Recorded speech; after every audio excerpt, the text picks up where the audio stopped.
Baiklah, perkenalkan nama saya Oktaviani dari Prodi KWU, mata kuliah Bahasa Indonesia. Baiklah, di sini saya akan menjelaskan tentang paragraf. Yang pertama, pengertian paragraf. Yang kedua, fungsi paragraf. Yang ketiga, tanda paragraf. Yang keempat, struktur paragraf. Yang kelima, jenis paragraf. Dan yang keenam, memberikan contoh paragraf.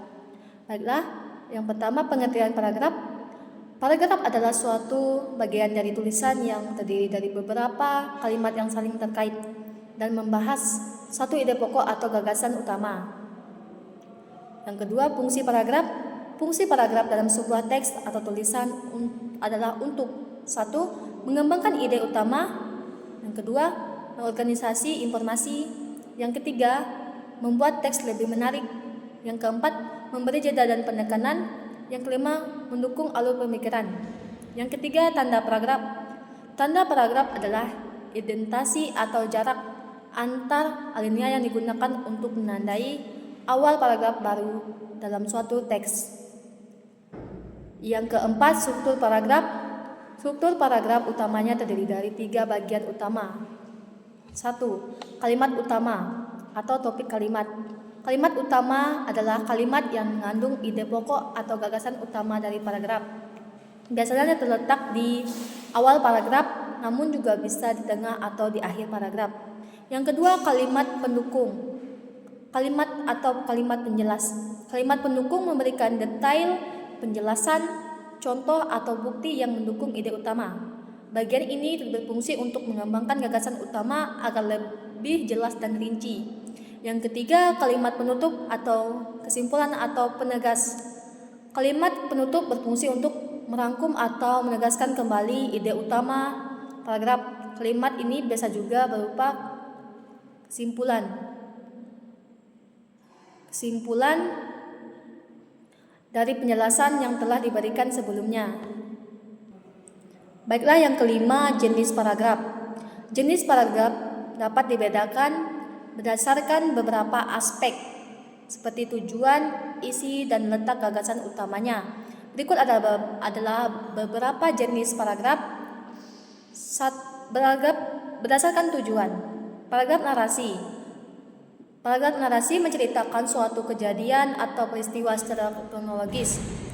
Paragraf deskripsi menggambarkan suatu objek, tempat, atau suasana sehingga pembaca dapat membayangkan apa yang dijelaskan.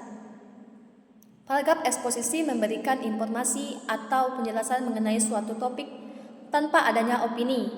Paragraf argumentasi mengemukakan pendapat dan alasan dengan tujuan meyakinkan pembaca, menggambarkan suatu objek, tempat, atau suasana sehingga pembaca dapat membayangkan apa yang dijelaskan. Paragraf eksposisi memberikan informasi atau penjelasan mengenai suatu topik tanpa adanya opini. Paragraf argumentasi mengemukakan pendapat dan alasan dengan tujuan meyakinkan pembaca. Paragraf narasi persuasi bertujuan untuk membujuk atau mempengaruhi pembaca agar mengikuti pendapat atau melakukan suatu tindakan berdasarkan letak gagasan utama. Paragraf deduktif, gagasan utama berada di awal paragraf, kemudian diikuti oleh penjelasan pendukung. Paragraf induktif, gagasan utama berada di akhir paragraf setelah didahului oleh beberapa fakta atau penjelasan. Paragraf campuran, gagasan utama terletak di awal, ditegaskan kembali di akhir paragraf berdasarkan isi. Paragraf pembuka, mengawali suatu tulisan dan memberikan gambaran umum mengenai topik. Paragraf pengembang menguraikan lebih detail mengenai topik yang sudah disebutkan dalam paragraf pembuka. Paragraf penutup menyimpulkan atau memberikan penekanan pada inti dari pembahasan. Baiklah, yang keenam, saya akan berikan contoh kalimat untuk berbagai jenis paragraf. Yang pertama, paragraf narasi. Pagi itu matahari bersinar cerah di atas kota yang mulai sibuk.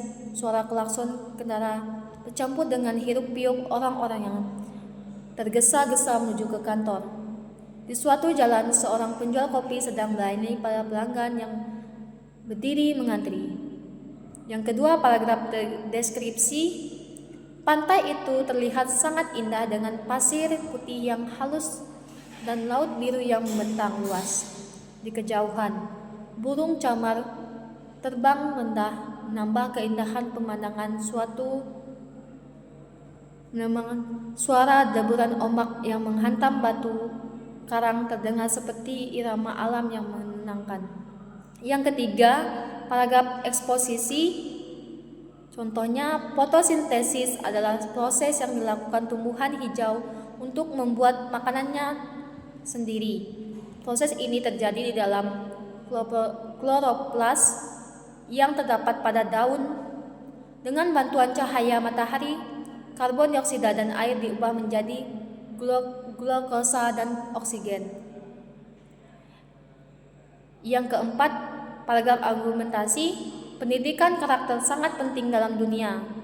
Pendidikan karena dapat membentuk sikap dan kepribadian siswa. Sekian penjelasan dari saya ucapkan terima kasih.